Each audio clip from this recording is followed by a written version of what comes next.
I met my wife at a company picnic on a Saturday afternoon in late August. I wasn't even supposed to be there. My buddy from the accounting department had dragged me along because his girlfriend had just broken up with him 2 days before and he didn't want to show up alone.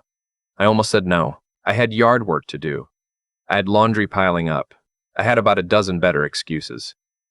But something made me say yes, and 30 minutes later I was standing by a folding table covered in potato salad and paper plates when I saw her across the lawn. She was laughing at something her coworker had said, head tilted back, completely unself-conscious. She had dark hair pulled into a loose bun and she was wearing a yellow sundress, and she looked like she belonged in a photograph. I didn't approach her right away. I stood there like an idiot for probably 10 minutes before my buddy shoved me in her direction and said, "Go talk to her before someone else does." Her name was Linda. She worked in marketing. She had grown up in Ohio, loved hiking, hated horror movies, and made the best chocolate chip cookies from scratch I had ever tasted in my life. I know that last part because she brought 10 of them to our third date and I ate 6 of them while she laughed at me. I remember thinking that I had never felt so comfortable with another person so quickly. Like I had known her for years. We dated for 2 years. We moved in together after 18 months. I proposed on a hiking trail in the Smoky Mountains, down on one knee in the mud because it had rained the night before, and she cried and said yes. And we stood there for a long time just holding each other while the fog rolled through the trees below us. I was 41 years old and I had never been married, and I genuinely believed that I had finally found the person I was supposed to spend the rest of my life with. I want you to hold on to that image for a moment. The fog. The trees. Her saying yes, because everything that came after makes more sense if you understand how real that moment felt to me. The first crack appeared about 4 months before our wedding date. We had been planning everything together, the venue, the catering, the guest list, and at some point I noticed that Linda had started protecting her phone. Not dramatically, not in a way that would have set off alarm bells if I had been paying closer attention. Just small things. Angling the screen away when I walked behind her on the couch. Taking calls in the other room. Texting late at night after she thought I was asleep. I told myself it was wedding stress. Bridal stuff she didn't want me to see. Surprise planning, maybe. I told myself a lot of things. Then, in March, 2 months before the May wedding, I came home early from a work trip. The client meeting had been canceled last minute. I caught an earlier flight, and I was home by 3 in the afternoon on a Thursday, when Linda didn't expect me until Friday night. I wasn't trying to catch anyone. I was tired and I wanted my own bed, and I had missed her. Her car was in the driveway. That was normal. She worked from home on Thursdays. I walked in through the garage, set my bag down in the kitchen, and called her name. No answer. I walked toward the bedroom. The door was partially closed. I pushed it open. I want to be very careful here about what I say and how I say it, because I have spent a lot of time in the past year working through this, and I don't want to make it more graphic than it needs to be. What I will say is this. My wife was not alone, and the person she was with was not a stranger. It was my younger brother. His name is Danny. He is 36 years old. He had been one of my groomsmen. I don't have words for what those first 5 seconds felt like. I don't think language was invented to describe it. It was like every single assumption I'd ever made about my life just quietly ceased to be true all at once. Like the floor of the world dropped out from underneath me. Linda screamed. Danny said my name. I walked back out of the room, picked up my bag from the kitchen floor, went back out through the garage, got in my car, and drove away. I drove for almost 2 hours.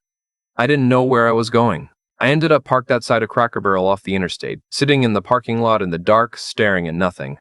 My phone was ringing constantly. Linda, Danny, Linda again. I turned it face down on the passenger seat and just sat there. The first coherent thought I had was, how long? That's what I needed to know. Not why, not what this meant, not what I was going to do. Just, how long? I drove to my friend Gary's house. Gary and I had been friends since college. He opened the door, took one look at my face and said, "Come inside." He didn't ask questions. He poured me 2 fingers of bourbon and sat across from me at his kitchen table and waited. I told him everything. He listened to the whole thing without saying a word. When I finished, he sat quietly for a moment, and then he said, "Do you want me to help you figure out what actually happened?" Or do you want me to just sit here with you? I said I needed to know how long. Gary has a background in IT.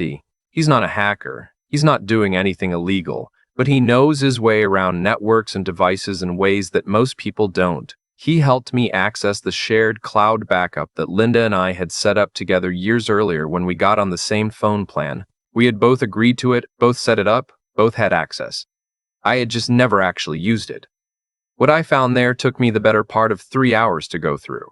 It had been going on for 14 months. 14 months. We had been living together the entire time. I had been planning a wedding. I had put a deposit down on a venue. I had bought a ring. I had called her mother and asked for her blessing. I had done all of those things while my brother had been sleeping with my fiancée for over a year. But here's where the story gets worse, because I want you to understand that what I've just described was not even the most damaging part of what I found. In the messages, Linda had been explicit about something. She had been careless in a way that told me she never imagined I would read these. She had written to Danny about a health issue she had discovered 3 months earlier. A diagnosis. Something she had picked up and had apparently not disclosed to him, and had not disclosed to me either. She had written about it casually, almost dismissively, like it was an inconvenience rather than information that the people in her life had a right to know. I sat there in Gary's kitchen and I read that message 3 times. Then I thought about the timeline. 14 months. I thought about myself. I thought about the fact that I had been engaged to this woman and living with her and I had no idea. I called my doctor the next morning when the office opened. I explained the situation as calmly as I could. They got me in that afternoon. I won't go into all of the details here, but I will tell you that the conversation with my doctor was one of the most humiliating and frightening experiences of my adult life. Not because of anything my doctor did or said.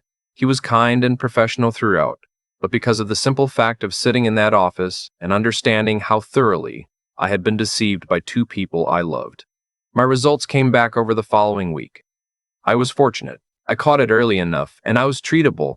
I want to say that clearly because I know some of you are worried about where this goes. I was okay.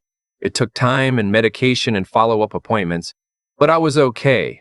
My brother, as far as I know, was not tested until I confronted him. I'll get to that. Here's what I did not do in the days immediately after I found out. I did not go back to the house. I did not answer Linda's calls. I did not respond to Danny's texts, which had gone from frantic to apologetic to, and I found this remarkable, almost annoyed, as if I was being unreasonable by not responding. I did not call my parents. I did not tell anyone except Gary and, eventually, my doctor. What I did do was think. I am not a spontaneous person by nature. I am methodical. I work in project management. I have spent 20 years of my career breaking complicated, high-stakes situations down into their component parts and figuring out the most efficient path from problem to resolution. I know how to make a plan, and I had a wedding in 7 weeks. A wedding with 212 guests. A venue already booked and paid for. A catering deposit. A florist. A photographer. A DJ.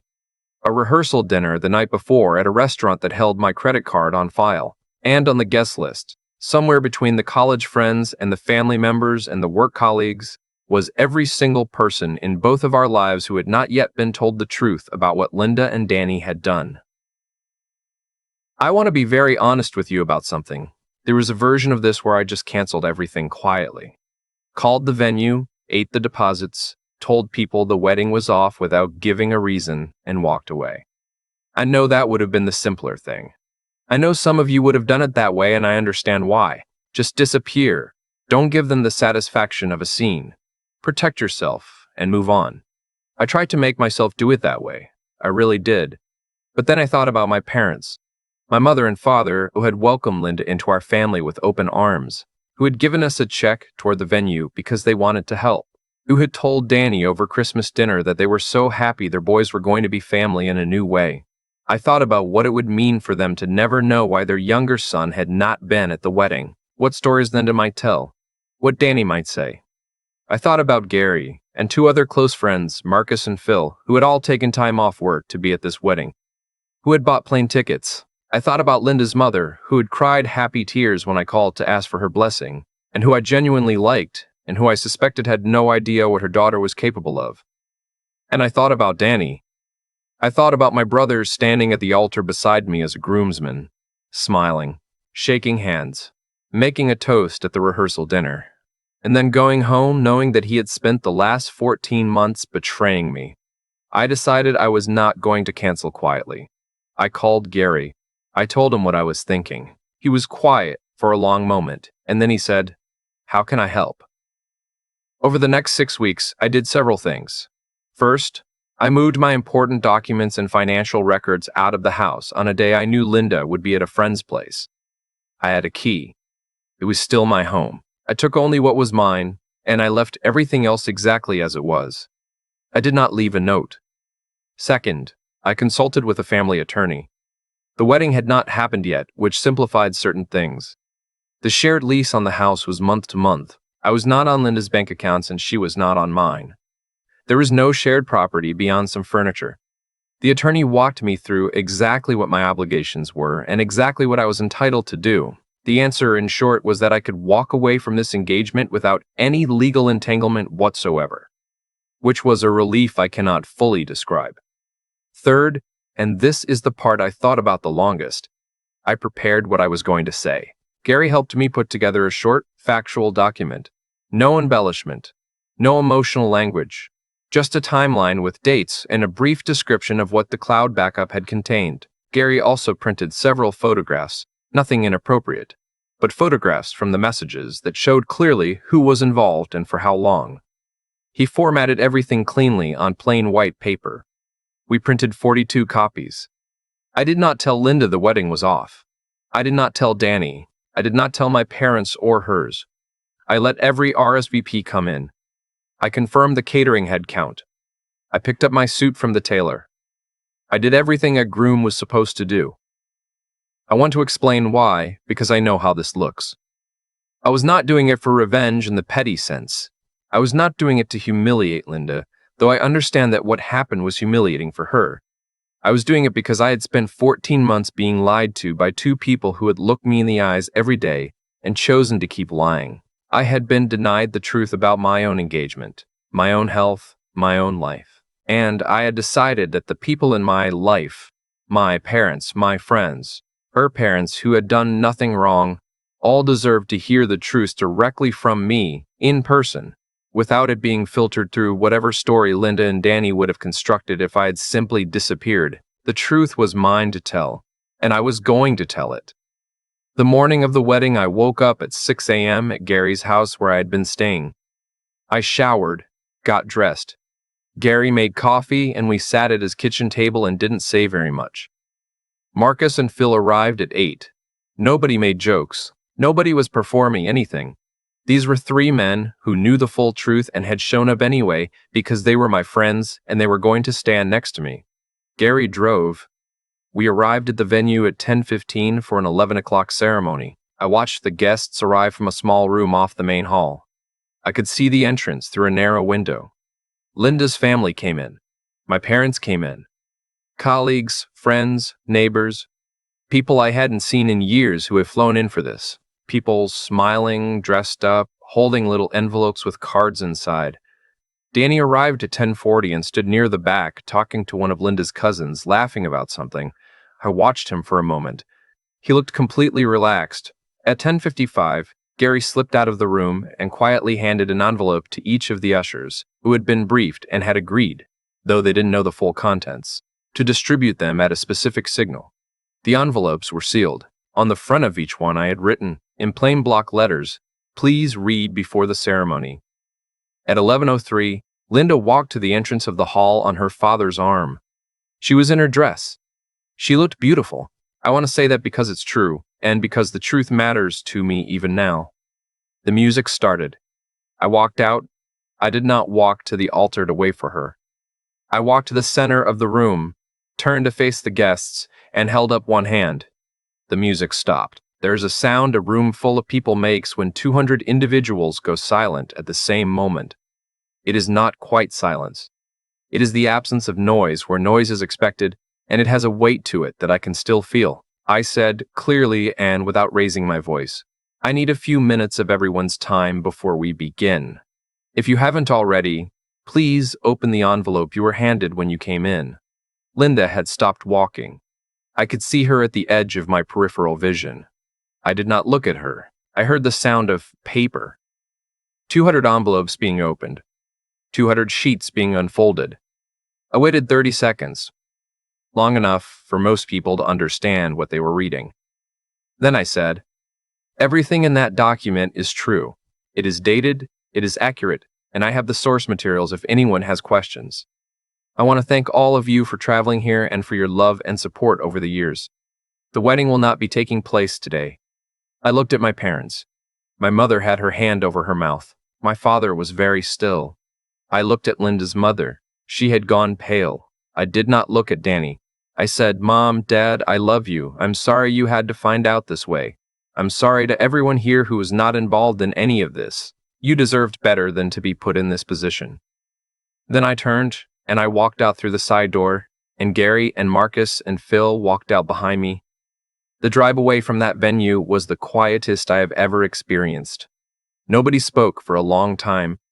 Gary was driving. The spring light was coming through the windows, and somewhere about 20 minutes in, I realized I was breathing more easily than I had in months. Marcus finally said from the back seat, "You doing okay?" I thought about it. "Yeah," I said. "I think I am." In the weeks after, several things happened that I want to tell you about because I think they matter. My parents called me that same afternoon. My mother was devastated and furious and wanted to know everything. My father was quieter, but said something I will carry with me for a long time. He said, "I'm glad you told us. I'm glad you didn't just disappear and let us wonder for the rest of our lives." He said, "You did the right thing in a situation where there wasn't a right thing to do." Linda called me for 11 days straight. I answered on the 14th day, not because I wanted to talk, but because I had things that needed to be resolved practically. The lease, the shared subscriptions, some mail that was still going to the house. I kept the conversation short. She said she was sorry. She said it was complicated. She said she had never meant for it to go as far as it did. I listened to all of it. I said, "I hope you're getting the health care you need," and I hung up. I have not spoken to her since. Danny called once. I did not answer. He texted twice. I did not respond. He sent a letter, a physical letter, in an envelope, which I received 2 months later. I held it in my hands for a while without opening it. Then I put it in a drawer. I am not sure I will ever open it. That is a decision I'm still making. My parents have been navigating their relationship with Danny on their own. I have told them that this is their choice to make and that I won't ask them to cut him off. But I also told them honestly that I need time before I can be in a room with him, and they have respected that. Family is complicated. I don't pretend otherwise. The lease on the house ended 60 days after the wedding date. I had already moved most of my things to a rented apartment. The furniture I left I had picked out with Linda, and I didn't want it. I took my books, my tools, my father's old record collection that he had given me, and I left. I want to talk about the health piece one more time because I think it's important and I don't want to gloss over it. I was treated successfully. My doctor was excellent. I had a follow-up 6 months later, and I was clear. But I want to say directly, if you're in a situation where you suspect your partner may have exposed you to something without your knowledge, please go to the doctor. Please don't let embarrassment or denial keep you from taking care of yourself. I wasted 2 weeks before I called. 2 weeks where I was scared and ashamed of something that was not my fault. And I want to be honest about that because I suspect some of you would do the same thing. You deserve to know. You deserve to take care of yourself. Whatever happened is not your shame to carry. It has been almost a year since the wedding that wasn't. I have my apartment. I have my work. I have Gary and Marcus and Phil, who have proven themselves to be exactly the kind of friends that everyone deserves, and most people are lucky to find even one of. I have my parents, who have handled an impossibly painful situation with more grace than I probably would have managed in their position. I'm not dating anyone. I'm not ready for that yet, and I'm not pretending otherwise. I've been doing some therapy, which I resisted for a long time because I am a stubborn Midwestern man who was raised to handle things quietly, but which has turned out to be genuinely useful in ways I did not anticipate. My therapist is a no-nonsense woman in her 60s who has heard everything and is not impressed by any of it, and I find that deeply comforting. There are still hard days. There are still moments when I'll be driving somewhere or making dinner and I'll think of something from before, a good memory, a real one, a moment that actually happened, and I'll feel the weight of it. Not hatred, not even anger anymore, mostly. Just grief. Grief for something I thought was real and wanted to be real and wasn't. But here's what I've learned, and I mean this with every bit of sincerity I have. The truth is not your enemy. I know it felt like the truth was destroying everything. I know that walking into that venue with 42 envelopes felt insane. I know there were people in that room who thought I was cruel for doing it that way. I have heard from some of them. I understand their perspective, but I also know that my mother said to me 6 weeks later that she was grateful, that knowing the truth had made it possible to grieve properly, to be angry at the right people, to understand what had actually happened to our family. She said, if you had just canceled and never explained, I would have spent years filling in the blanks with the wrong things. The truth protected people. Not perfectly, not without pain. But it did, and it protected me. I walked out of that venue and into my actual life, not the life I had planned, not the life I thought I was building, but mine, honestly mine, with all of its uncertainty and open spaces and possibilities that I cannot yet see. I'll take that.